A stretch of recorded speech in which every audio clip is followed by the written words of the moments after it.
Good morning, everyone. Thanks all for making it to this new edition of BEPA Battery Startup Lunch. Today, a pretty special edition, as we have five representatives from the United Kingdom ecosystem, and we'll be focusing today on what is going on in the UK in terms of innovation and startups and other. As just some practical points. Before starting, the meeting is recorded and it will be made publicly available later after. Please do not hesitate to post some comments and questions in the chat or the Q&A section. Each speaker might have a little time to answer some questions, and if they don't have time before we need to move on to the next speaker, please don't hesitate to answer by writing to any questions you haven't had the time to address orally. And if there's technical issues, please let us know as well in the chat. For the speakers, please deactivate your microphone and camera when it's someone else's turn to present. That should be it for today. So without further ado, I will please give the floor to Martin Freer from the Faraday Institution. Please, Martin, the floor is yours. Timothy, thank you very much indeed. And indeed, thank you very much to BEPA for the opportunity to talk about what is going on in the UK in terms of the battery innovation ecosystem. What I'm going to do is talk through a set of slides which hopefully provide some context for the other speakers which are coming on behind me. So in the UK, we have just this year a new industrial strategy. In fact, what's been called a modern industrial strategy, and that sets out the areas of priority for the UK's government.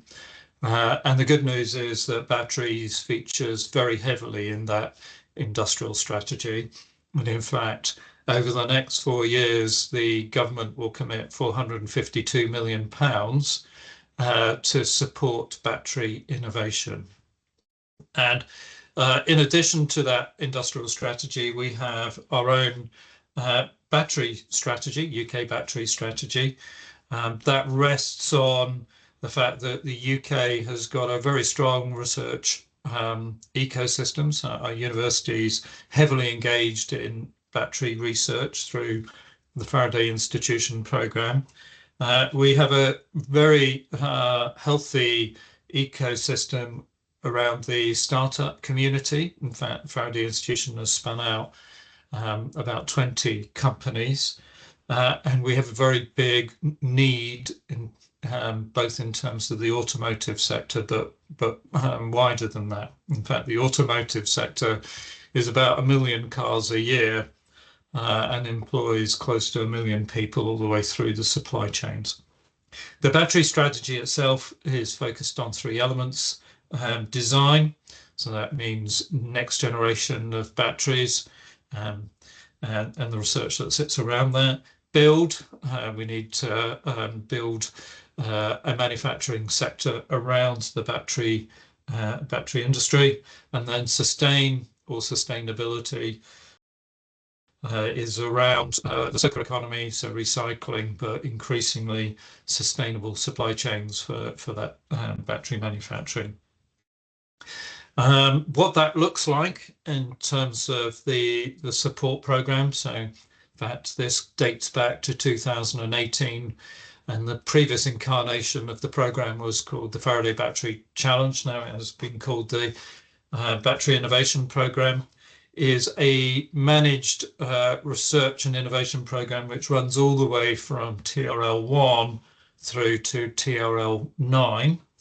At TRL1 to around 4, you have the work of the Faraday Institution, which is that Blue Skies research being pulled through to commercialization. In the middle, we have a program which is called Collaborative R&D. So that's funded activity between universities and industry.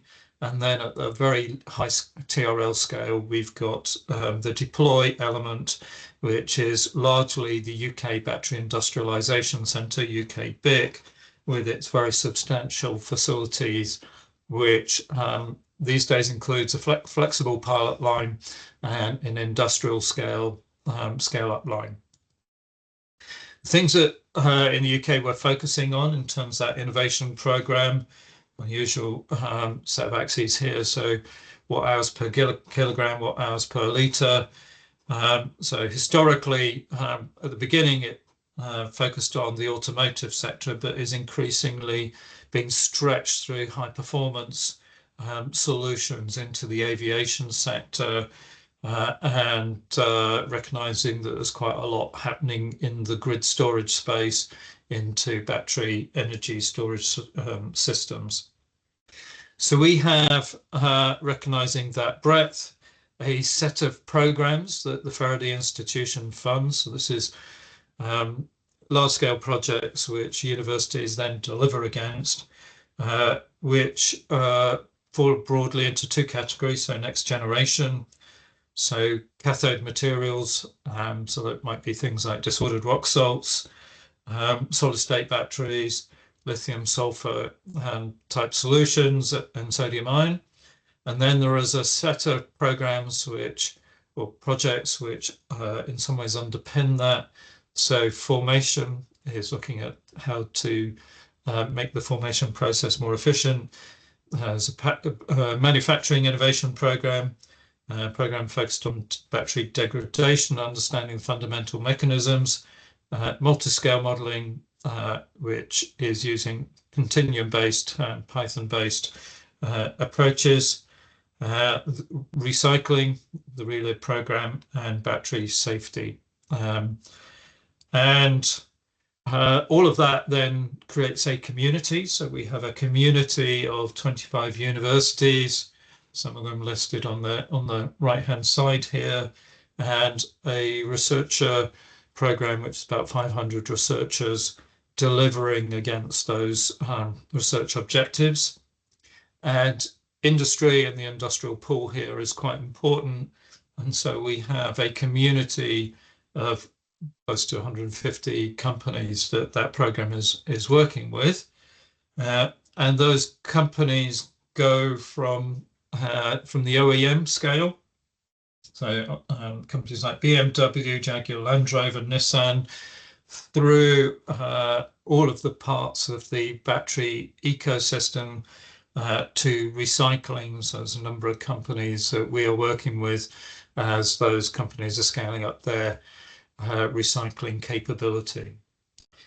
Our program is not just focused on the UK, it is a global one.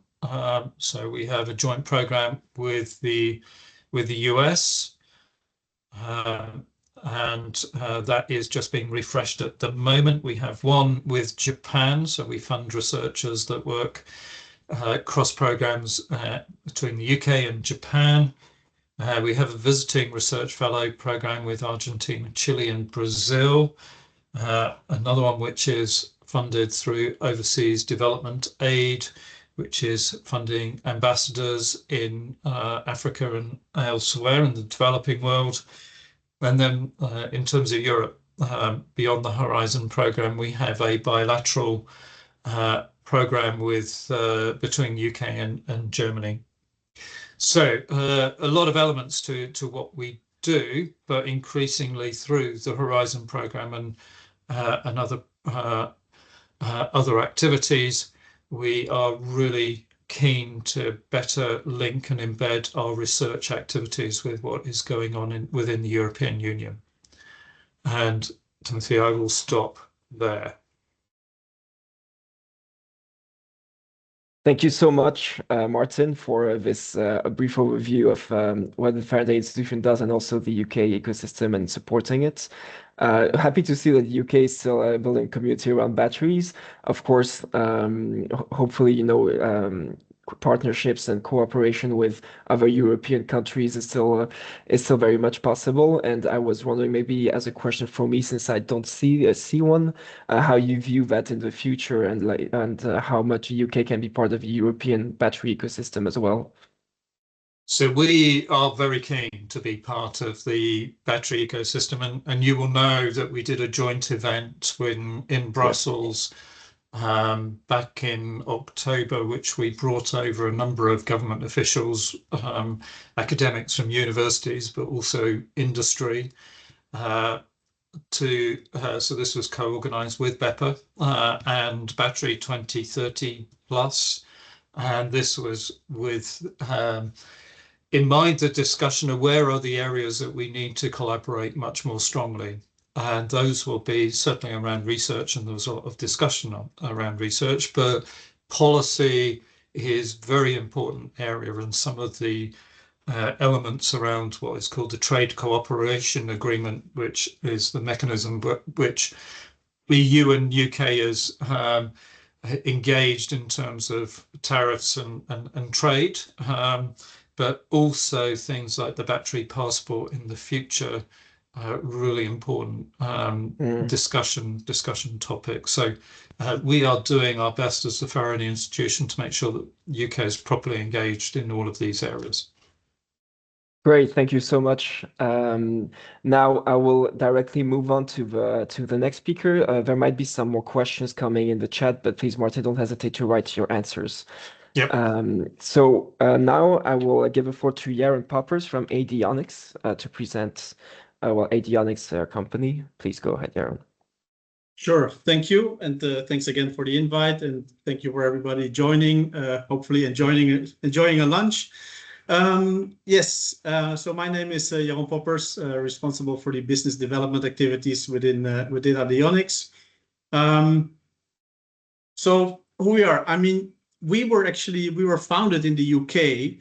Back in 2018, and in the meantime, I would say well funded. But our headquarters is actually in Israel, in Tel Aviv at the moment, with different teams in the US, a few colleagues in Europe. There is still an office in London, and we have a few colleagues in Korea as well. As you can see, we have a nice pool of strategic investors, where you can see part of them from the automotive industry, part of them from the different metal companies like JX Nippon and Novelis, as well as machinery suppliers. And all these are actually related to also I would say, our main customer or main industries where we believe that we can do something beautiful. I will come to the manufacturing facility in a few slides from now, but first let's see what are we actually doing. When we entered the battery industry, we took a slightly different approach than many others. We did not come up with a fancy new chemistry or a complete new cell design, but we had a closer look at I would say, the most inactive part of the battery, the current collector, and we developed a 3D porous copper and aluminum current collector that not only enhances the battery performance, but also significantly lowers the cost and has different benefits on cell performance, but also processability benefits that we will also get to into a second.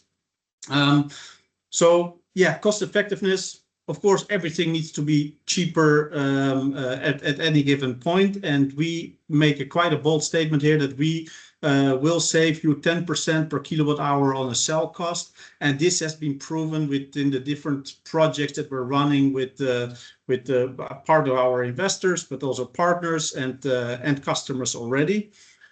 And as probably many of you know, like as cells are being developed either for certain applications, so you're always balancing between the different trade-offs. And with our 3D porous current collector, we create a much more, I would say, mechanical stable electrode that mitigates a lot of these trade-offs. And for example, enabling a high energy density within a cell normally comes with a lower cycle life. We mitigate that downside actually completely and create a high cycle life even with a high energy density cell. And one of the important things bringing something new to the market is our drop-in solution. Our copper foil and aluminum foil completely integrates with all the existing manufacturing lines. no need for additional investments or changes in procedures or whatsoever.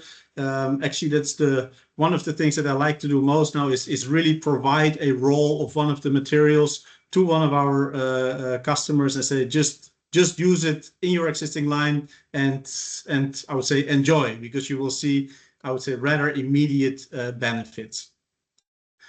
To zoom in a little bit deeper, and I mentioned the word foil already, because I really don't want us to be confused with other 3D designs out there, like a mesh or a sponge. We are actually a foil, as you can see on this SEM image, where you can see the wavy structure, the 3D structure with the different holes. And this is a copper foil. And our foil thickness is actually between the 4 and 12 micron, probably as many of you are using today. And the 3D amplitude that is being applied is anywhere between 30 to 70, and can even go beyond or below that, depending on the cell design, depending on the coating layer, the coating thickness. And there's a whole bunch of other factors that where we are, I would say, advising or being creative with the actual specs of the material. As I mentioned, drop-in solution, which is extremely important. And here we can see a few images of really how we use our material in a roll-to-roll coating line. Even though the material is actually porous, up to even over 30% porosity, so actually 30% using less copper or less aluminum, which obviously create also weight savings. But there is no bleed through, and that is of course, there are some instructions on which side to coat first, and if there's there might be minor tweaks in the viscosity, but basically drop-in solution. The same counts for your calendering or for your tap welding, either ultrasonic or through laser, all as you are using today. Yes, the manufacturing. So one of the things that has been a big challenge, I think, with organizations that try to do 3D or porous materials in the past is to make it scalable and cost effective. And this is something that we actually proved earlier this year, and is an actual image of our production facility here in Tel Aviv, 1 minute walk around from our office.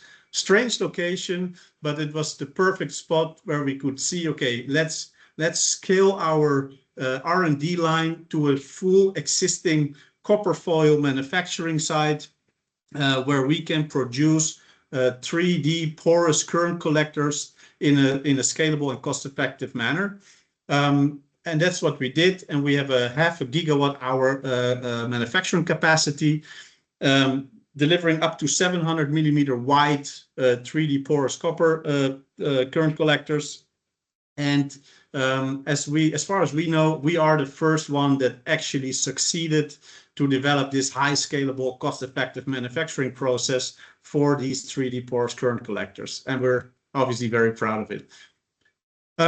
Some of the additional benefits, I mentioned, I think, mechanical stability before, but coating our porous material, our 3D porous material, creates not even a stronger adhesion, but also a cohesion. You can imagine that through the pores, actually, the coating connects from both sides and creating a very strong cohesion, which is for the copper even like twice as strong, and for aluminum even 4 times stronger. And this mechanical stability also results in, I would say, a lower resistance growth, which on that hand provides a significantly increased cycle life. And that sometimes we see this up to 60% more or longer cycle life compared to reference cells that either our cell manufacturers as partners or customers are building for many years already. And just by the first test, drop-in solution, testing our material, 60% increase in cycle life. It's literally amazing to see what is happening every time again. here with the cross section on the left hand side, you can actually see a copper foil with the where you can actually see that there is more real estate to add more active material in between the pores. It might not be huge, but every little bit helps to create these higher energy density cells, and that obviously will be a clear cell benefit. In the middle, it's more about the processability. We can imagine that the porous material allows I would say, an easier flow, an easier way to evaporate the moisture after coating. So the drying process is up to 20% faster compared to a dense material. And the same counts actually for the electrolyte wetting. The electrolyte can basically go through the cells, not only, let's say, it can go horizontally, diagonal, vertically, all directions, because the pores allow this to flow in all directions. And the same counts actually for the improved for the improved thermal and electrochemical regulation. Also there, the pores really results in a cooler cell when it's under stress. And there is, I would say, many more benefits, but definitely not enough time to touch base all here. And with this, I want to leave it open for questions, or otherwise be happy to answer more after this webinar. Thank you so much, Yaron.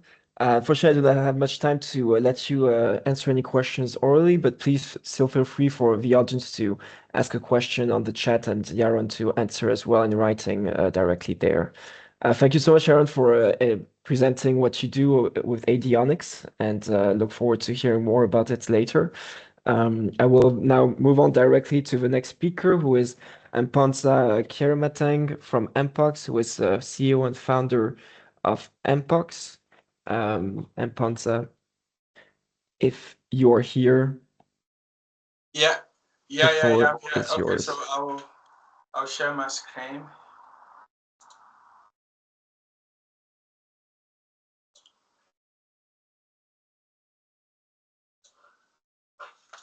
Please let me know if you can see my screen.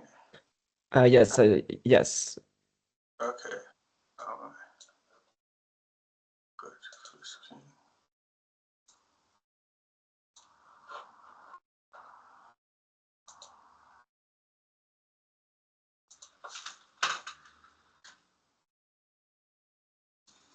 Okay. Great. Perfect. Okay, so I'm Mponsa. I'm the founder of Mpox. So Mpox is a solid state battery company that started just last year. We are developing a novel scalable solid state battery technology for transport electrification. As we are very new, we have patents pending, and in relation to exactly what we are doing, we cannot reveal much, but we'll try to give as much information as we can.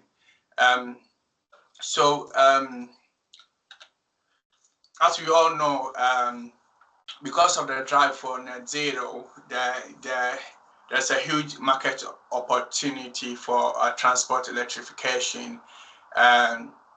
This is likely to exceed 4 trillion by 2030, covering the road, rail, sea, and air transportation.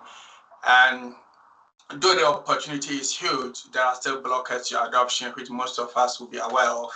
So you have the range, the cost, the charging time, all related to the battery, or the lithium-ion battery, which is made with liquid electrolytes. So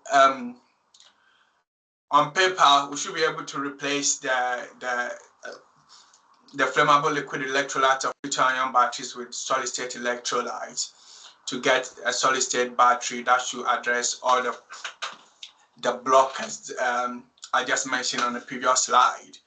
However, it is practically very challenging to do this. I think most people will be aware.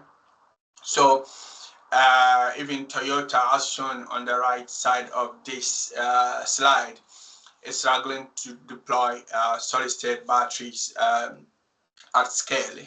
And it's not just the major OEMs are making the effort, but yeah, it's not very easy.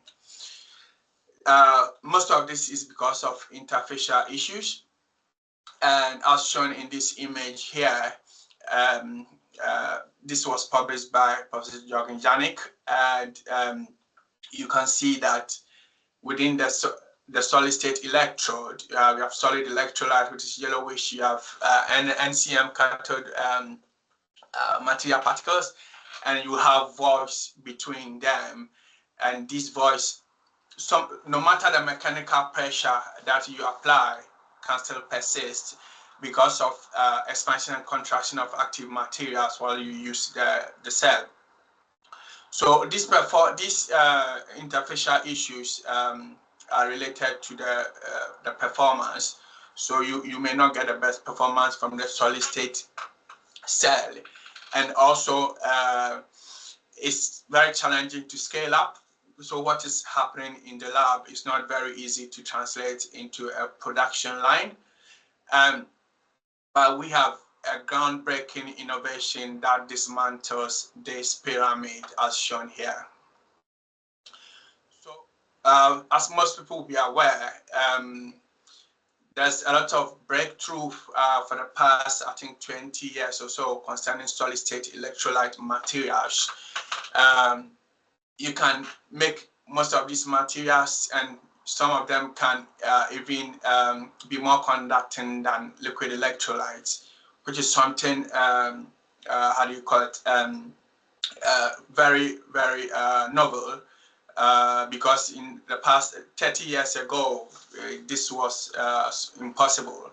Thanks to advances in research, we have amazing materials, and the only thing is we need to find novel processes or cell design concept to make solid-state batteries possible.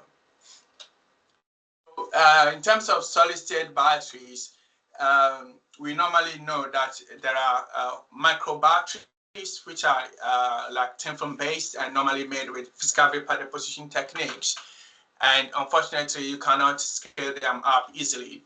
You always have monolithic electrodes and good interfaces, etc., but they work well as micro batteries. You cannot scale them up for mobile phones or even EVs. So ideally, we want all solid-state batteries, which is a bulky architecture, uses powders, etc., to get the best energy density, and it's very challenging. So I think at the moment, the only all solid-state battery commercialized is by Bolloré in France, so Blue Solutions. So this is based on a solid polymer electrolyte, and is given limited range and requires preheating, but it's worthy of emulation. So what is going on currently is called quasi-solid-state battery. So this is another trend where various people are adding liquid or gel polymer electrolyte to the solid-state cells, and to get better interfaces and better performance. Or you can also have semi-solid state, that means a little bit more of the liquid or gel polymer electrolyte. And even though they deliver some performance, they are still not yet commercialized because there are still some issues. So what Ampox is doing is radically new. So we are not using any liquid or gel additives. We have a radically new innovation that at this moment in time, I cannot reveal a bit more. So we have done a lot of work in the UK here to achieve proof of concept. And we've engaged various OEMs in the sector, and we got a lot of positive feedback. And they are even requesting for prototypes as soon as possible. So as shown here, we aim to achieve TRL4 by January next year, and by 2028, we hope to achieve TRL6, and by 2029, we hope to achieve TRL7. We have filed 2 patents currently, and our business model is to license the technology to commercial OEMs who have their own cell manufacturing capability, or independent cell manufacturers globally. So when it comes to competition, I believe you know that there's a lot going on in the solid state space, but we are very unique. We eliminate preheating, we eliminate dendrite for metallic anodes, and what we are developing is a drop-in in terms of production lines, and it's future-proof. So we're currently raising our pre-seed round, and that will help us to advance the cell technology according to our product development roadmap. And with that, I will thank you for your attention. Thank you very much, Mpanza. Very interesting. Looking forward to seeing what will come out of it in the next years. As you said, you are new, so it seems pretty exciting at the journey, at the start of the journey. So thank you very much for coming in here to present this. I don't see any questions at the moment, but I will anyway move on to the next speaker now. If there are questions for Mpanza, please don't hesitate to ask them, and Mpanza to answer in writing on the chat. Now I will move on to Ian Campbell, who is here to represent Breathe Battery Technologies and present to us what they are doing in the battery space and in the UK. Ian, please, the floor is yours. Thank you very much, Timothy.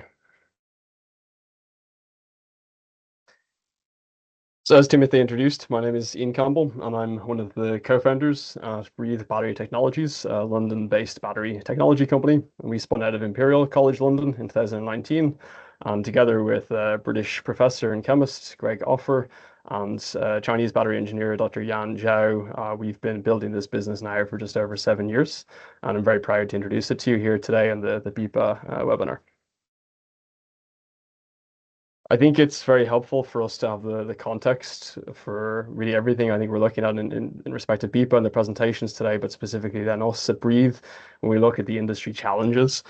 And here, what we are addressing as a business, and with a team of over 65 team members now based across London and Germany, we are trying to help the industry and all of the different applications and verticals and markets navigate then a number of different obstacles that are moving and are quite dynamic over the last number of years, and especially so today.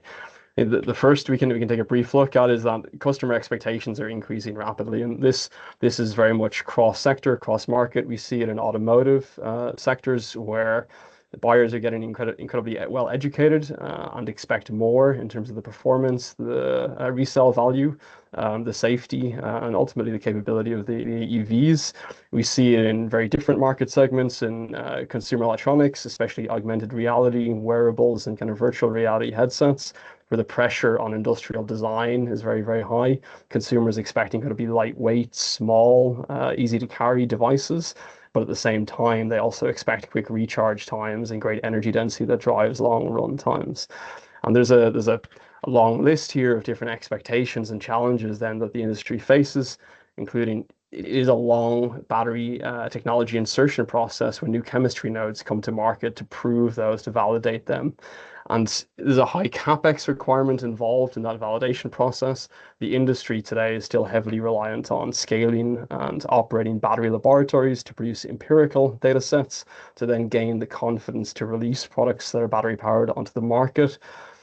There's a deficiency, a handicap that the industry has faced in respect of simulation for decades now as well, where the slide says, the page says, can't simulate what hurts most, and that's a reference to degradation.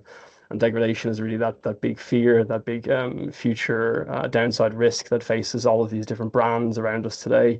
And we so often see it in recalls, maybe most recently and in the news, including with some Google handsets that had battery overheating issues and many others that face kind of degradation issues that ultimately then impact the consumer experience. So we won't go through every single one of them here and move on to the sort of solution landscape, but suffice to say it's a very dynamic and evolving world for all of the different engineering teams, for all of the leadership teams, and for all of the brands trying to navigate as systems electrify. When we are successful at Breathe in doing our job and partnering with these biggest brands around the world to help them drive customer experiences and better product outcomes for their users, we create the kind of case studies and examples that we can see in front of us now. So just cherry picking 3 from our portfolio of partners and customers that we've been supporting for a number of years to show you today on the BEPA webinar. Volvo on the left-hand side, based out of Gothenburg, is an incredibly ambitious company with its electrification roadmap and did an incredibly good job introducing electric cars into the fleet around the world. With the adoption of Breathe Charge in the last number of years as part of their single technology stack on their vehicle platform, and the release of their ES90 premium sedan in March of this year featuring Breathe Charge, we were able to work together with Volvo's team to deliver a 30% charge time reduction in ambient temperature environments using that Breathe Charge product, which is a piece of adaptive charging software that's embedded on the vehicle and manages the charging process by looking after real-time battery electrode states, specifically the electrode potentials in real time. That also means a 38% range extension in 10 minutes of charging, so far more range replenishment, and then even more impressive statistics as you move into different temperature environments. For example, low temperature, where the reduction is more in the region of 43% versus then what is possible with traditional approaches based on lookup tables to charging strategy development. With Bang & Olufsen in the center of the screen, we can look at what's a really beautiful BioGrace product that Bang & Olufsen have just released in, I think, September, October of this year, where we helped B&O to drive the cycle life of that product up to 2,000 charge-discharge cycles to meet then the corporate objectives that they have to deliver timeless technology and very, very long-lasting products. And of course, this is well aligned with both our ambition and Bang & Olufsen's to make consumer electronics long-lasting, to combat e-waste, and to really try and make these products greener and less consumable. Similar brand objectives that we complete then together with our partner Oppo on the right-hand side, where today we've launched over 30 different handsets with Breathe Charge and Oppo, where again achieving their corporate objective of enhancing cycle life. In this case, I think the launch handset with Oppo was a cycle life increase in the region of 800 up to 1,600 charge-discharge cycles, so approximately translating a 2-year handset into a 4-year handset lifetime. So we can look briefly at how we facilitate these kind of outcomes with brands around the world. And we do that by combining then products which span a suite of software tools from cell design simulation to adjust design parameters and design attributes of cells to maximize the balance of performance and safety, through to cell simulation software that allows engineering teams to translate cell performance incredibly efficiently and effectively up to a system and a product level, and through then in the end to embedded software the likes of Breathe Charge that I showed you in the last customer examples that these organizations ship out the door. We combine those products with expertise from the team in-house. I'll show you a few stats on the team shortly, along with a very substantial and incredibly heavy investment in the last number of years in facilities, including a 13,500 square foot battery laboratory based here in the UK, and then our own behavior and cultures where we operate in an incredibly agile manner to deliver incredibly quick outcomes for customers that are trying to move fast in this fast evolving battery landscape. The stats, I think, are nice, so you can get some visibility into us as a company and as a team. We have about 23 PhDs, so approximately a third of the company is at a PhD level in terms of technical educational background, over 200 years of combined battery engineering experience. That 13,500 square foot lab features over 800 channels of cyclers, and everything from wet electrochemistry and cell teardown and postmortem analysis all the way through to very high power module cycling for automotive. And we've accrued, I think, just shy of about 3 million hours of test data in the last 7 years that we've been operating the facility, and seen an incredibly wide array of chemistries and batteries come through the facility in all shapes and form factors and levels of maturity, from pre-A sample build all the way through to production, where we've supported test programs and the validation of software, demonstration of efficacy in a number of different applications. It won't be a surprise to you with some of the brands. We service customers around the world. Most of our customers today are based in one of North America, Asia, or Europe. A couple of nice logos here and more on our website, which is breathebatteries.com if you'd like to check it out. And then if we go one level deeper in terms of how we deliver these outcomes, you can see specifically the portfolio of products includes Breathe Design, which is our brand new as of 2025 cell design software.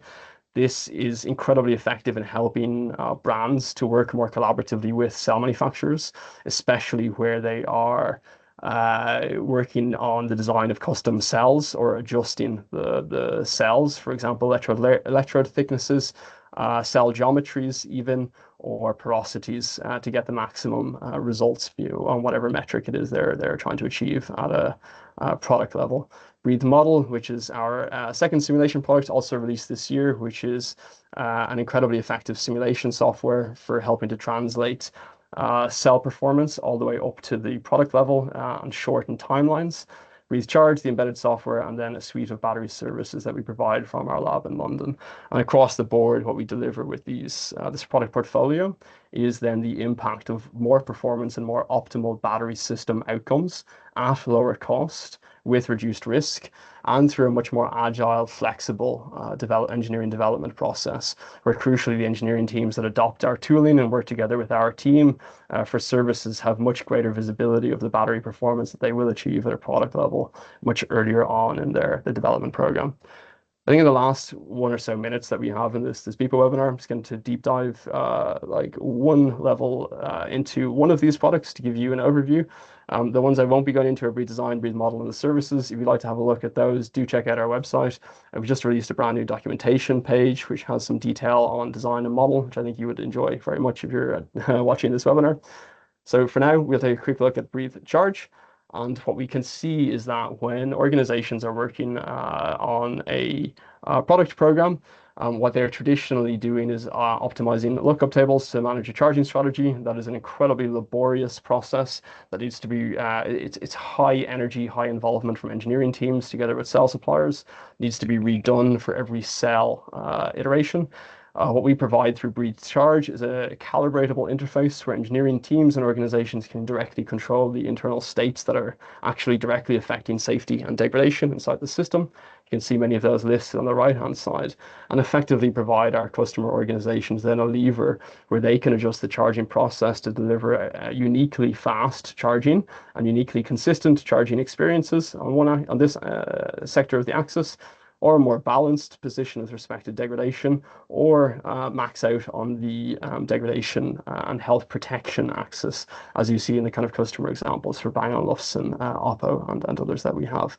And the very last diagram that I show you then is sort of how these kind of products translate again into brand and corporate objectives that are ultra sensitive and ultra high impact for the kind of organizations that are working with batteries around the world. And here we have, I think, what's a really succinct, beautiful graph with the range added to an electric vehicle application in 10 minutes on the vertical axis in kilometers, and then the retail price of those vehicles on the x-axis, and you generally see a correlation moving up and to the right. And what the y-axis or the vertical axis represents is really not just the fast charging, but also then the efficiency of the drivetrain in that vehicle, how much range you can get out of it. And what you can see here is that with Volvo's ES90, pre-Breathe Charge adoption on the first lower black dot, then moves vertically upwards in this axis here to deliver a significant improvement in range added in 10 minutes to that vehicle when it's running Breathe Charge on board. And that is highly aligned with the buying decisions in automotive today and very supportive of the objectives that Volvo have for that vehicle.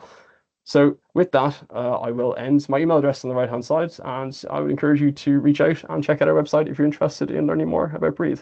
Thank you very much. Thank you so much, Ian. I haven't seen any questions for you yet, but as I said, for the others, if any comes up, please don't hesitate to write in the chat, because I will now move on to the last speaker of today. Thank you again, Ian, for coming in and presenting Breathe. So now to finish off today's edition, I'll call Patrick Rietl from Newbold to present us your company and your activities. Please go ahead. Perfect. Thank Timothy. Hi, everyone. I'm Patrick, and today I will talk about Nyobold. Nyobolt is a company focused on high-power integrated energy systems that enable mission-critical uptime. So Nyobolt is a scale-up that was founded in 2019 by our two founders and experts in materials science as a spin-off from the University of Cambridge in the UK. We are now a global team operating in 5 countries with 120 battery and industry experts having many years of experience, especially in the field of automotive. So we have developed over 60 patents and completed funding rounds A and B with several investors on board. Last year, we have demonstrated the fast charging of an electric vehicle in less than 5 minutes at the Millbrook Proving Ground in the UK.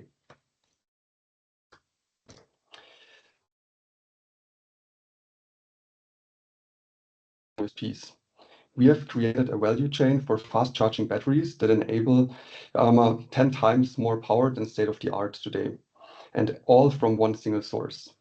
The core and USP of our technology lies in the material science for the anode side of the battery cell. So we have developed 2 different kinds of anode materials, which we call the Ultra and the Extreme technology. These new materials and also manufacturing processes of these proprietary anode powders enable a faster charging rate and make increased battery life possible. The anode powders produced in-house are used in our self-developed battery cells, which have a high power density and are designed especially for fast charging. But we didn't stop at the battery cell. Our design team develops battery modules and from them battery packs, which together with the electronics and software form the final product. The finished battery pack is then sold to customers for various applications that need to be charged quickly and have high power requirements. So as mentioned, we demonstrated this technology last year in our Nyobolt EV and successfully charged a 35 kWh battery pack from 10 to 80% in just 4.5 minutes. For this, we used a conventional 350 kilowatt charging station, which can also be found in public areas today. So imagine we have managed to provide a range of approximately 250 kilometers in less than 5 minutes, while we reduced the battery pack by more than half of today's battery sizes. In summary, we have achieved a high power density with extremely fast charging times and a cycle stability of over 4,000 cycles, equal to 1 million kilometers. Our technology can be used in various industries. So on the left, we see the Nyobolt Extreme technology, which is used, for example, in the off-highway, heavy-duty and robotics sector as a traction battery in hybrid or electric powertrains. In the data center sector or for grid applications, it is used for peak shaving and uninterruptible power supply, replacing, for example, supercaps, as well as frequency control and black start capabilities. And depending on the application, we achieve a charge time of less than 3 minutes to a few seconds, while achieving a cycle life of over 20,000 charge cycles up to millions of microcycles. So next to this, we see our Ultra technology, which is ideally suited to the automotive sector. And we also used it in our Nyobolt EV, achieving these charging times in just 5 minutes. So in doing so, we achieved a cycle stability of over 4,000 cycles with 100% DoD and the ability to increase the amount of cycles to more than 10,000 cycles by limiting the DoD window. So Nyobolt's leading battery technology provides the necessary characteristics to address the key issues of today: poor power density, slow charging times, and limited cycle life. So let's take a closer look at our technology. The chart on the left shows how our 2 technologies compare with other battery technologies and supercaps. So here we compare the power density and the energy density. As you can see, both the Extreme and Ultra technologies have a much higher power density than other batteries and are in an equal level or even higher than supercaps. However, our technology has a significantly higher energy density than supercaps and therefore combines the advantages of both worlds in one product. So I brought 2 examples for our Extreme and Ultra technology, the so-called Cuckoo cell and the Mallard cell on the right-hand side here. Both cells deliver a peak charge and discharge rate of around 30 C. Both have a very high power density, whereby the Mallard cell is even significantly higher at 11 kilowatt per liter. And also the energy density shows that the Mallard cell provides twice as much energy in the same volume as the Cuckoo cell on the left. However, if we look at the cycle life, the Cuckoo cell is the favorite one with over 20,000 full cycles. Although the cycle life of the Mallard cell is still very good. So in the end, when selecting the technology, it is therefore necessary to decide whether the power and energy density or the lifetime is important for your application. I brought also some test results for both technologies and the cells I mentioned, and to demonstrate how the high charging rates affect both the capacity and the temperature of the cell. So for both cells, the maximum capacity was determined as 100% with a very slow charge over 120 minutes. The cells were then continuously charged faster at higher C rates to see how much capacity could still be achieved in the end. If we look at the blue line on the left of the Cuckoo cell, we can see that at a C rate of 20, which is 3 minutes charging time, we can still reach about 90% of the capacity. If we look at the red line, which represents the maximum temperature, we can see that even with extremely fast charging rates, the measured temperature remains below approximately 45 degrees Celsius. Against that, on the right-hand side, on the Mallard cell, we see a similar result for the capacity and temperature, but for a maximum charging speed of approximately 12 C, what is 5 minutes. Overall, and this means that both technologies we have a very low capacity loss despite high charging rates and also have a moderate temperature development. The low temperature development has a direct effect on safety as well as the cooling requirements in the final system. And depending on the use case, of course, we can save weight and costs, for example. At a glance, the Nyobolt technology combines the advantages of supercaps and lithium-ion batteries in one single product. When used in high-performance vehicles, for example, we provide high peak power for the boost and enable more efficient recuperation due to the high charging rates. The high energy density compared to supercaps provide a further advantage, and the high cycle life guarantees a long service life in the end. We have a smaller and lighter battery pack, which increases efficiency, reduces raw materials, and also lowers the total cost of ownership. Overall, we achieve a minimized environmental impact with high performance at the same time. To close, I want to leave you with 3 reminders. Nyobolt's technology is commercially proven and available today. It is helping our customers to solve very important uptime and performance problems in the industry. And last but not least, it is helping to save the Earth's very valuable natural resources. Thank you for listening, and I look forward to working with you to increase the uptime of your application. Thanks.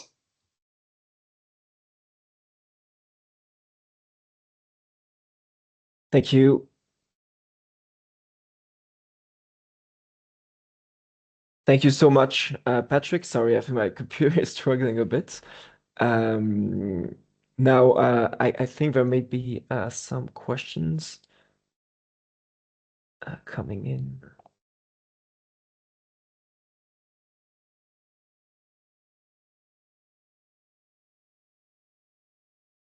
If my computer allows me to read them.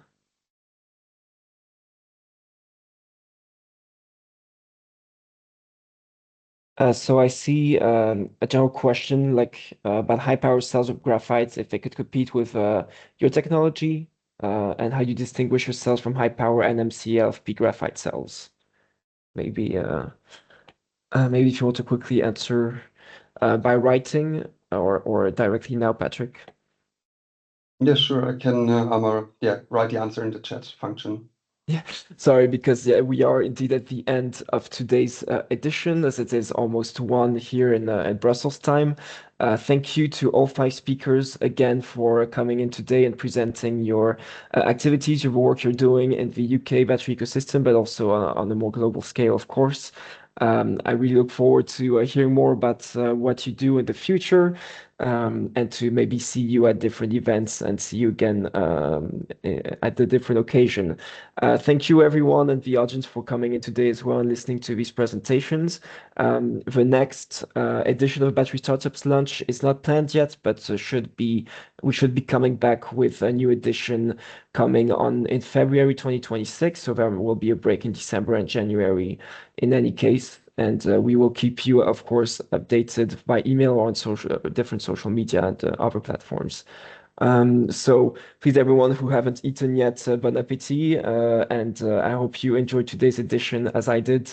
And as Ariana is writing in the chat, we will be sending a recording and PowerPoint by email and on YouTube. Thank you again, and we might see you next week at the Battery Innovation Days in Austria and Graz, or maybe online for those who don't make the travel. So yeah, have a good rest of the day and a good beginning of the week, and see you on another occasion. Goodbye. Bye bye.